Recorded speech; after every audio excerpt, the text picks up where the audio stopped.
In May 1946, Tokyo residents were consuming 1,352 calories per day. That's less than what your body burns lying still in bed. The official ration system had collapsed. Black market rice cost 23 times the legal price. Over 100,000 people died from tuberculosis linked to malnutrition that year alone. Yet something impossible was happening in the ruins.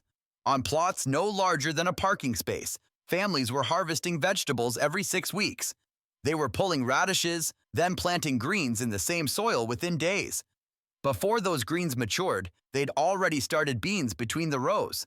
The same square meter that grew one crop in spring produced 3 completely different harvests by autumn. The government's own agricultural surveys recorded it. Small urban plots were generating 5.9 kilograms of food per square meter annually. Some families pushed that to over 15 kilograms. This wasn't innovation born from abundance.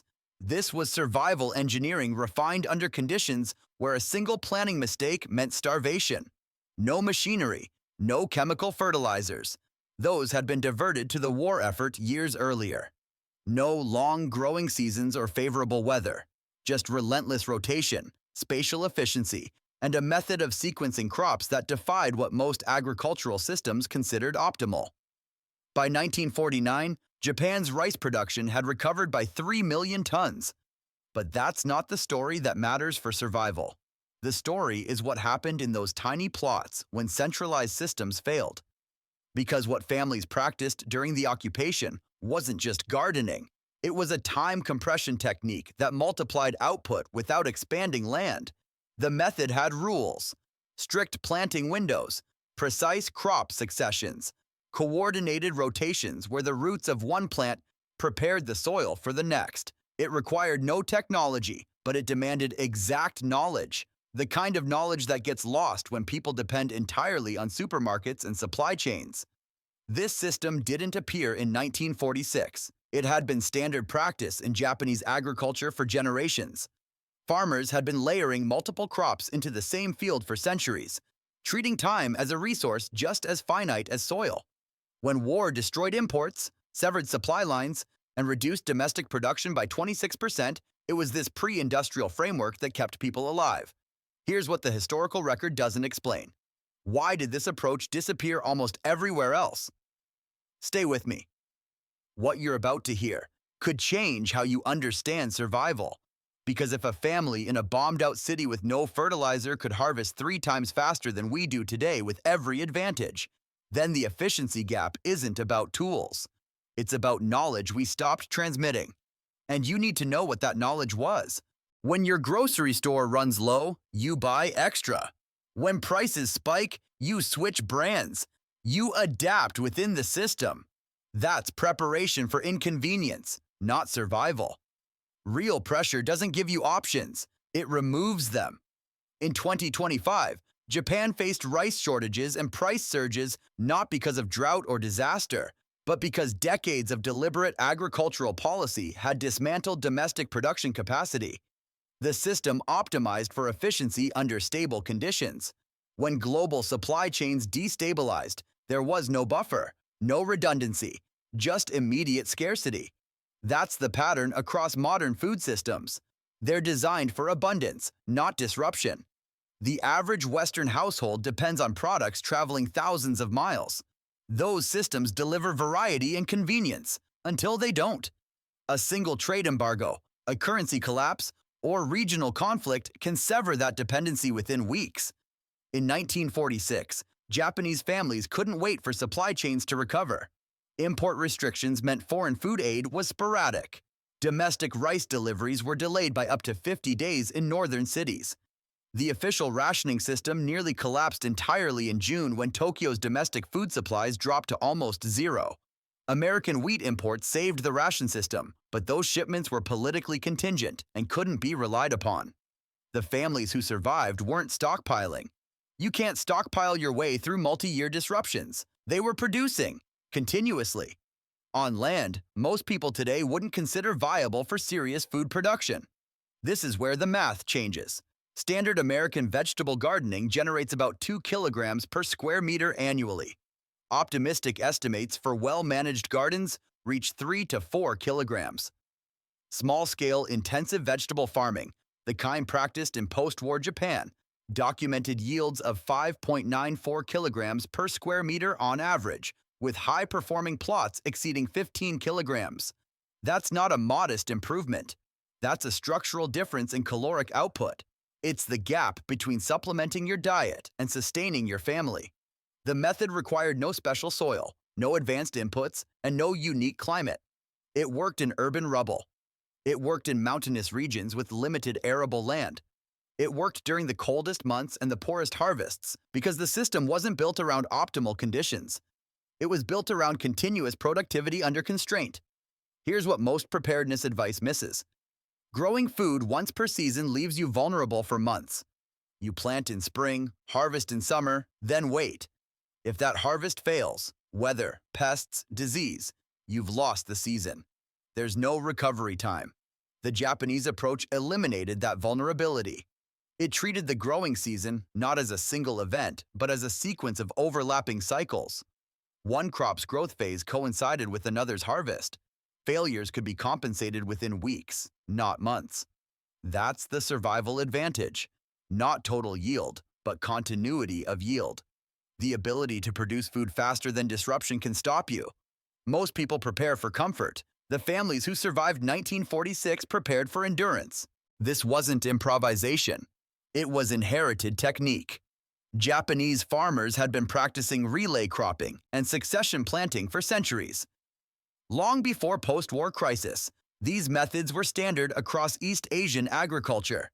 The Kamakura period, beginning in 1183, saw the expansion of double cropping and improved seed selection. By the time industrialization arrived, farmers already understood how to layer crops in time and space. The principle was simple: use every dimension available. Relay cropping meant starting the next crop before the current one finished. Fast-maturing radishes grew between slower cabbage rows. Leafy greens occupied the narrow windows between root vegetables. As one harvest concluded, seedlings were already establishing in the gaps. There was no downtime. No fallow periods waiting for the next planting season. Succession planting operated on intervals. Plant lettuce this week.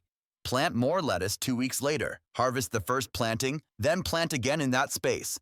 The result wasn't one large harvest per season. It was continuous small harvests across months. That cadence provided steady food supply instead of feast or famine cycles. Intercropping added spatial efficiency. Corn grew tall. Beans climbed the corn stalks. Squash spread low, shading out weeds and retaining soil moisture. Each plant occupied a different vertical layer and drew nutrients from different soil depths. The combination produced more total food than any single crop planted alone. This wasn't mysticism. It was agronomy, refined through repetition. Farmers tracked which crops depleted nitrogen and which restored it. Legumes like beans and peas pulled nitrogen from the air and deposited it in the soil through root nodules. Plant beans after leafy greens, which are nitrogen-hungry, and the soil recovered without fertilizer. That knowledge predated synthetic ammonia by centuries. They understood maturation rates with precision. Arugula matured in 30 days, beets in 50, tomatoes in 75. That timing dictated sequence. Short-cycle crops filled gaps. Long-cycle crops anchored the rotation. Everything moved on a schedule calibrated to maximize the use of time, not just space. The knowledge was practical, not theoretical. Farmers didn't study soil chemistry in laboratories. They observed outcomes over generations. They knew that planting radishes before cabbage reduced pest pressure. They knew that alternating deep-rooted and shallow-rooted crops prevented nutrient depletion. The mechanisms weren't always clear, but the patterns were reliable. When supply chains collapsed in 1945, this knowledge became survival infrastructure. It wasn't rediscovered. It was already there, embedded in practice. Families who had grown vegetables as supplemental income now depended on those same techniques to avoid starvation. The system scaled down seamlessly from rural farms to urban plots because the principles worked at any size. Relay cropping, succession planting, intercropping, Crop rotation. These weren't separate methods. They were integrated techniques that treated the garden as a continuously producing system, not a static planting arrangement. That integration is what modern gardening forgot. We plant once, harvest once, then start over. They never stopped. Records prove it worked. From November 1945 to October 1946, Japan's rice production dropped by 2.8 million tons below requirements. Official rations fell to 1,042 calories per adult per day, well below resting metabolic needs. Tuberculosis deaths exceeded 100,000 annually from 1947 to 1950. Malnutrition-related diseases surged across the country, yet urban agriculture kept people alive. Families converted bombed lots, rooftops, and road margins into vegetable plots. The government's own surveys documented that these small plots, most under 50 square meters, produced enough vegetables to bridge the calorie gap left by collapsed grain rations. In Tokyo, non-rationed food, mostly vegetables grown locally or traded directly with farmers, accounted for the majority of actual caloric intake by mid-1946. The numbers were stark. Official rations in Tokyo provided 775 kilocalories per person in May 1946. Survival required at least 1,500 kilocalories. The difference came from urban and peri-urban vegetable production, using intensive relay and succession techniques. Families weren't just growing food. They were engineering continuous harvests using pre-war knowledge. They planted fast-maturing greens like komatsuna and mizuna in early spring, harvested in 30 to 40 days, immediately replanted those spaces with summer crops like eggplant and peppers, used the gaps between slower-growing crops to insert quick radish and turnip cycles. By autumn, those same plots were producing cold, hardy greens and root vegetables again. This wasn't experimental. It was repeatable. In Sapporo and Aomori, northern cities where food shortages extended into July 1946 with ration delays of 32 to 50 days, local vegetable production offset the worst impacts. Families in those regions practiced succession planting throughout the short growing season, extending productivity into late autumn by using cold-tolerant varieties and staggered planting schedules. The contrast with relief dependency is critical. U.S. wheat imports began arriving in significant volume only in May 1946. By July, imported foods made up over 90% of Tokyo's rations. That aid was essential, but it was also politically contingent. It arrived because General Douglas MacArthur convinced Washington that food aid was cheaper than deploying additional troops to suppress civil unrest. Had that political calculation gone differently, the rations would have stopped. Local production was the only food source under direct control. Intensive vegetable gardening didn't replace grain imports. It filled the gaps when systems failed. It provided vitamins, calories, and psychological resilience. In a period when centralized food distribution nearly collapsed entirely, the families who survived 1946 didn't have better circumstances. They had better methods. Methods that worked under the worst conditions recorded in modern Japanese history. That's the proof that matters. Not theoretical yield maximums under ideal conditions, but documented performance during systemic failure. The technique worked when nothing else did, and then it disappeared. The system that kept people alive in 1946 became economically obsolete by 1961. In that year, Japan passed the Agricultural Basic Act, which codified a policy called selective expansion. The government would promote livestock, vegetables, and fruits, crops suitable for small-scale intensive farming, while increasing reliance on imported grains and feed. Rice production would continue domestically, but wheat, soybeans, and corn would come from abroad. The logic was efficient. Japan had limited arable land. Importing land-intensive grains from the United States freed Japanese farmland for higher-value crops. It also kept food prices low, supporting post-war industrial expansion by suppressing wage pressure. Workers could afford cheaper imported wheat, which meant manufacturers could pay lower salaries. This wasn't conspiracy. It was economics. The United States had grain surpluses throughout the 1950s. Europe was recovering agricultural production, reducing demand for American exports. The US needed new markets. Japan needed cheap calories. Trade agreements aligned perfectly. The Mutual Security Act and Public Law 480 facilitated massive food aid to Japan, transitioning into long-term import dependency. By 1973, Japan imported 20% of its rice and far higher percentages of wheat, soybeans, and feed corn. When the U.S. temporarily embargoed soybean exports that year to control domestic inflation, Japan experienced what became known as the soybean shock. The crisis revealed the fragility of import dependence, but policy didn't reverse. Instead, Japan diversified suppliers and accepted continued reliance on global markets. The economic incentives were overwhelming. Large-scale grain production in the American Midwest achieved efficiencies impossible on Japan's mountainous terrain. Mechanized monoculture farms produced wheat and corn at prices Japanese farmers couldn't match. Importing was rational, but rationality has a cost. Relay cropping and succession planting require knowledge, timing, and labor. They produce continuous yields, but demand continuous management. A farmer can't plant once and return months later. Industrial monoculture allows precisely that. Plant in spring, harvest in autumn, maximize output per labor hour. As Japan urbanized, young people left farming. The agricultural workforce aged.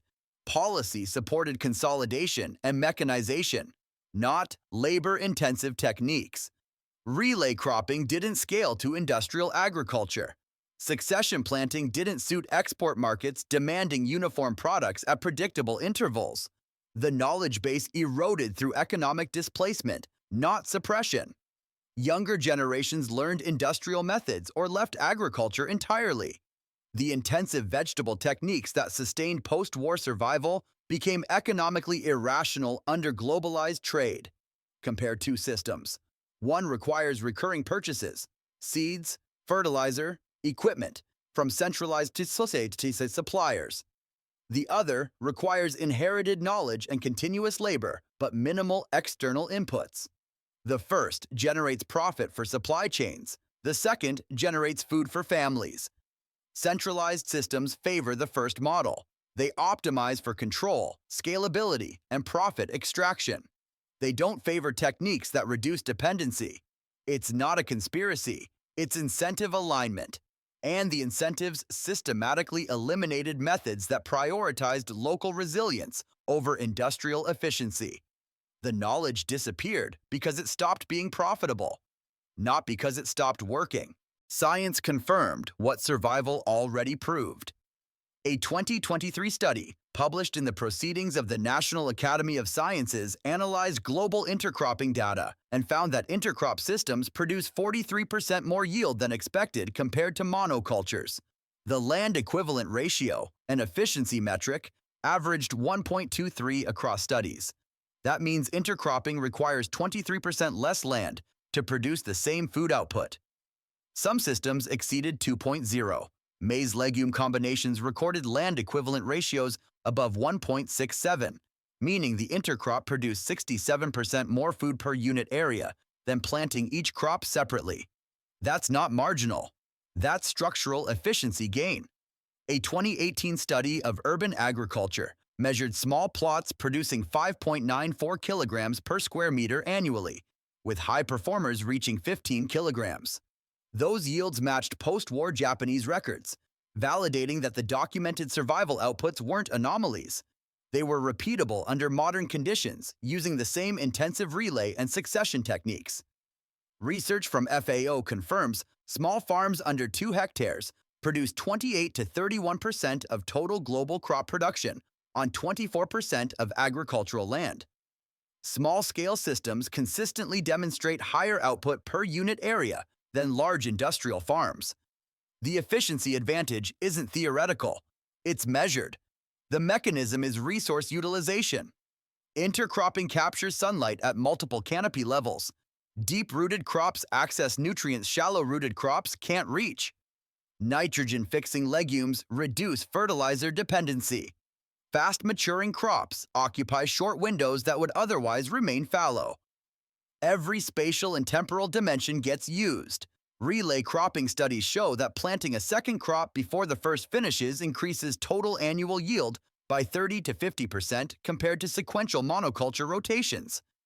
The overlap period, when both crops occupy the field simultaneously, is the key. That overlap compresses time, producing more harvests per year from the same land. Succession planting extends harvest windows. Instead of one large harvest vulnerable to single-point failure, multiple small harvests spread across weeks provide stability.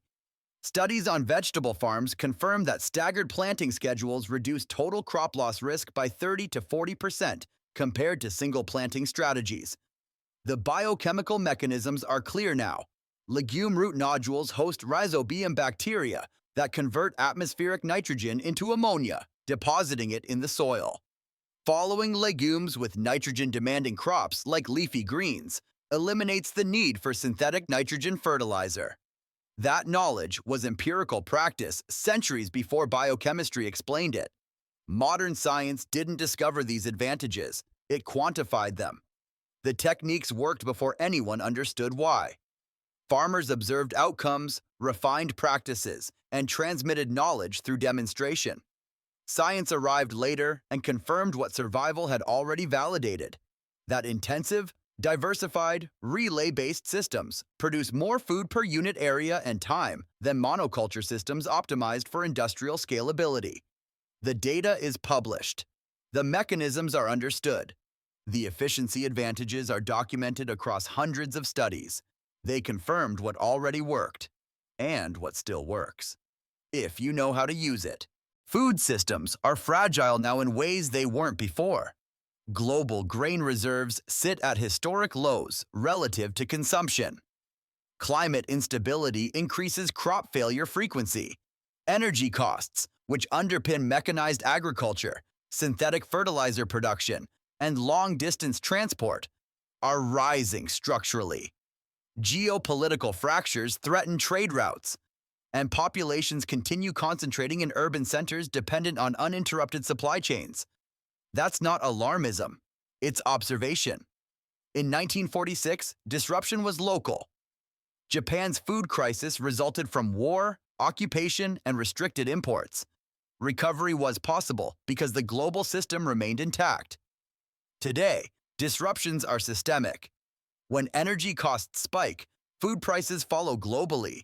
When trade routes close, alternatives are contested. When synthetic fertilizer production slows, yields drop everywhere simultaneously.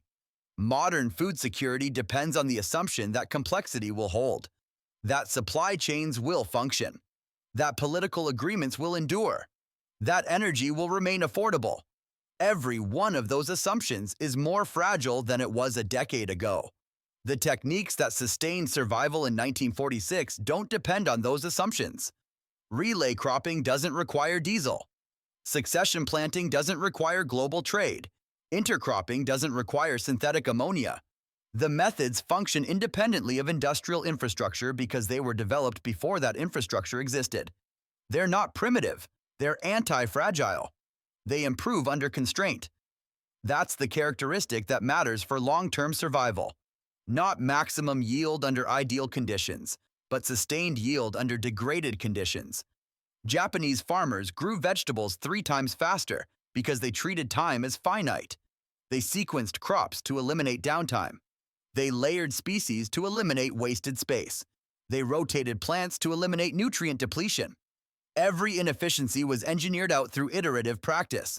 The result was a system that produced continuously, not dependent on technology, not dependent on external inputs, not dependent on stable conditions, dependent only on knowledge.